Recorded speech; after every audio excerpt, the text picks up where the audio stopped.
Welcome, listeners, to the Stories, Fables, Ghostly Tales podcast. Bring your hottest beverage and snuggle up under the covers for a brand new story, for a brand new week. So before I jump into today's story, I want to let you know what I have planned this week. I have some creepypastas, Jace York stories, and some more listener stories. In fact, today's story is actually a listener story. So you're in for a treat. But I have a lot to catch up on. And tomorrow, I'll also be doing my iTunes review shoutouts and listener email shoutouts, so it's going to be great. Speaking of great things, our story today is titled Time to Scream by Patrick McNamara. Turn the lights off, the sound up, and join me and my Earl Grey for a story that's very different.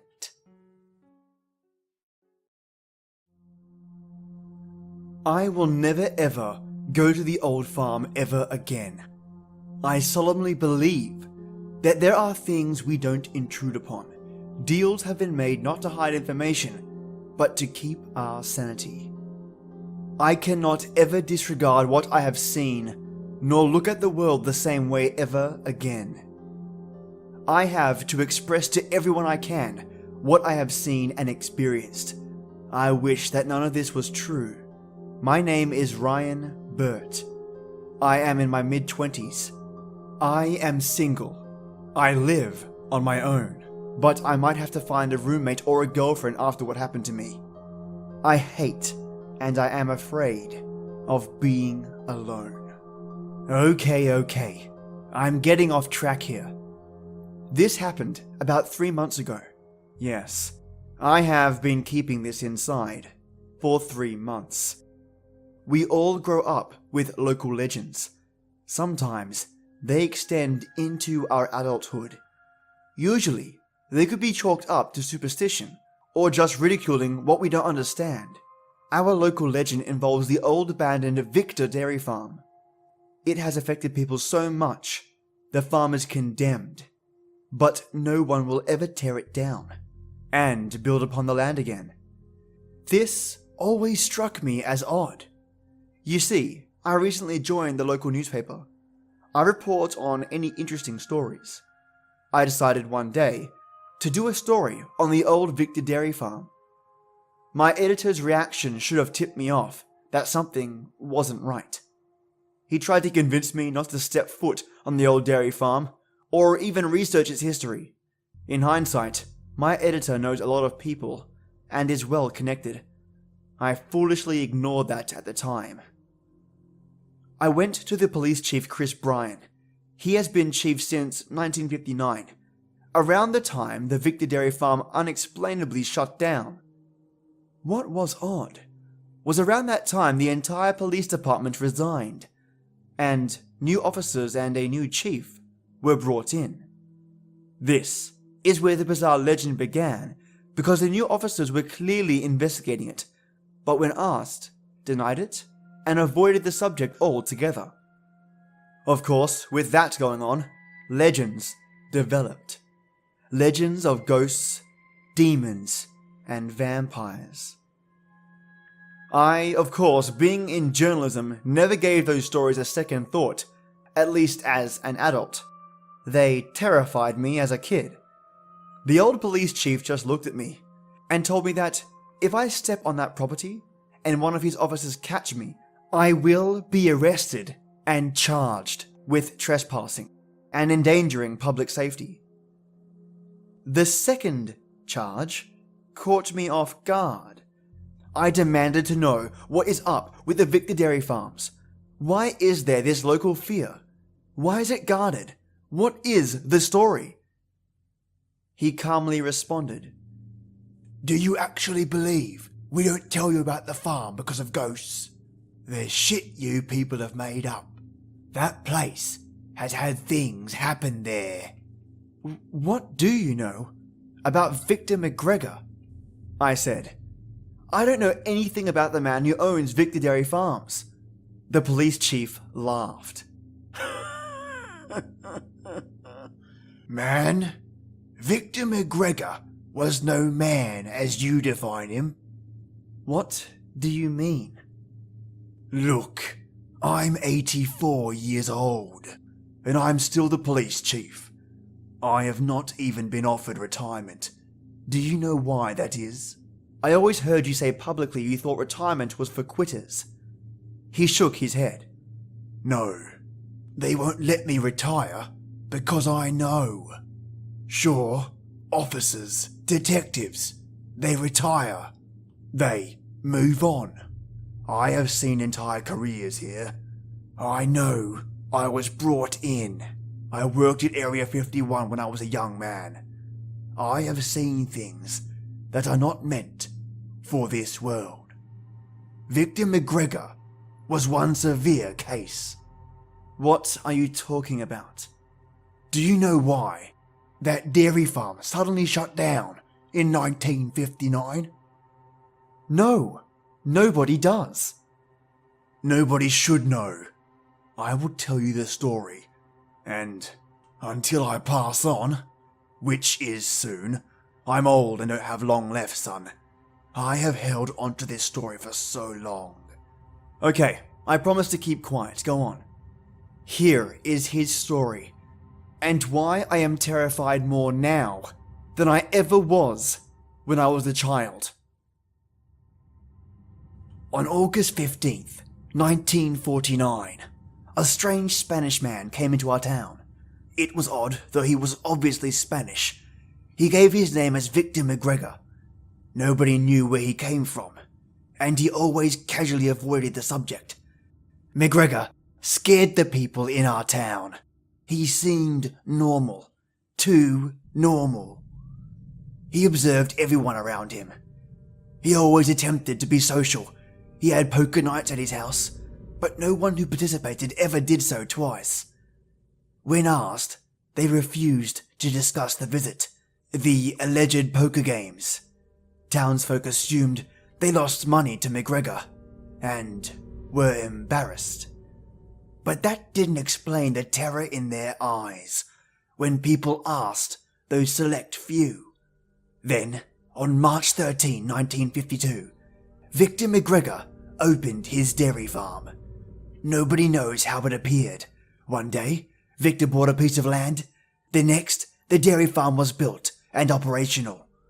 That was only the beginning of the strange happenings from that dairy farm. People began complaining about odd lights around 1 a.m. every other Tuesday.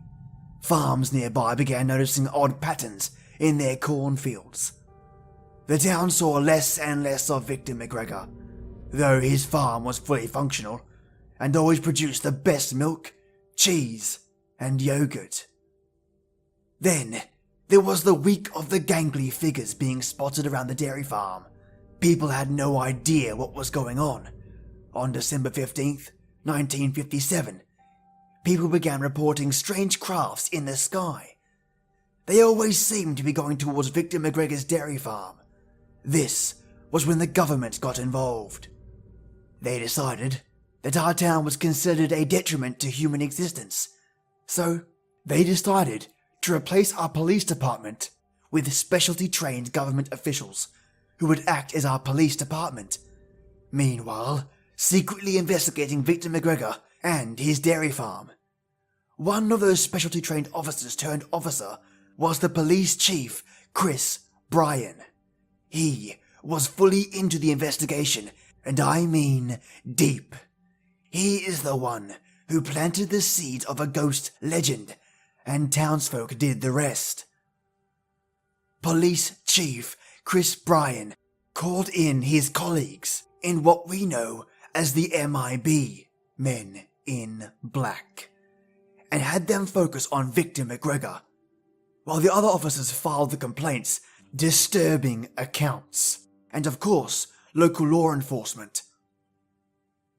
These MIB agents ran a pretty sophisticated, for the 1950s, background track on Victor McGregor. Police Chief Chris Bryan shuddered. Then he told me what they found. Victor McGregor did not exist. There was no trace of anyone with his SS. With his ID, no records anywhere. The MIB managed to corner McGregor while he was at the supermarket. Victor McGregor informed the agents he was from some place further than anywhere they have been or anyone else has been. The MIB purchased some of Mr. McGregor's dairy products. They tested them and discovered that the dairy products had several toxic elements and a few not of this world. The toxins would take 20 years to cure anyone. Meanwhile, the people ingesting the toxins would eat more and more. On July 5th, 1959, the police department moved in and along with the MIB raided the dairy farm. After which, discovering what they did, they shut it down and quarantined it. I asked the police chief, Chris Bryan, what did they discover? He replied, You could never know. It would change the world for you and everyone. What was discovered would mean everything we did never mattered. I can't put that burden onto anyone else. Just know that we found something that should never have existed, and I advise that you don't go looking for it. Well, as a reporter, I did just that. It was easy to break into the abandoned dairy farm. At first, I was disappointed. There seemed to be nothing. Then, I found it. And since then, I could not understand anything the same again. What I found is just not possible. Why does it exist? It was a little handheld device. It obviously has not been touched due to the layers of dust around it. I decided to turn it on. I shuddered. I could not believe what I discovered. The device was a control, not just any control, but a control which, from the looks of it, and what it did when I tried it, stupidly, is a god-like mechanism. What McGregor was is still a mystery to me, but what the device means is simple. We are all under the control of something. We call it God, but if that device gives you that control, then what was Victor McGregor? Obviously, the answer is an extraterrestrial being. This device is what we call God, and anyone who has access to it can control everything. What disturbs me most of all is there is no longer any security for the old dairy farm, and that device is still there. There are a lot of sick people in this world, or beings out of it, such as Victor McGregor, who would love that power. The universe, if in fact that device does what it appears to do, is less than linear. Victor McGregor obviously brought that device with him from wherever he was from. So that means there could be more of them. And our universe is in the hands of beings like us. Questions never to be answered are, why did he poison our town? What impacts did he control with that device? What happened to him? Chris Bryan died 2 weeks ago. Since then, a strange black Cadillac has been surveying me. My editor told me I could no longer write. As of yesterday, I have been getting calls from the police department offering me the position of police chief. I have a feeling my questions will be answered if I say yes. I also understand why Bryan told me. He wanted to finally let go and made sure he had a replacement. What choice do I have? And that concludes Time to Scream by Patrick McNamara. A big thank you to James McNamara for this story, a listener story sent straight to me via Facebook. So this God device, what do you think it would do? I'm thinking it controls the weather, the ability to create something out of nothing, new life perhaps, some kind of terraforming tool. And what about Victor McGregor? Where do you think they took him? And what do you think happened to him? I hope you enjoyed today's episode of the podcast. Remember, if you have stories of your own, don't wait, send them in. And if you don't think writing suits you, why not just record the story on your phone or via Audacity if you have a mic and send it to my email, StoriesFablesGhostlyTales@gmail.com. And I'll listen to it and go from there. So thank you so much for listening, and stay tuned for tomorrow's episode where I'll be doing some iTunes shoutouts. Yeah! And thank you so much for listening. And yes, it is that time. This is the place where stories live, and you telltellers come to listen. Enjoy your day or night, and join me every weekday for our creepy tradition. And as always, till next time.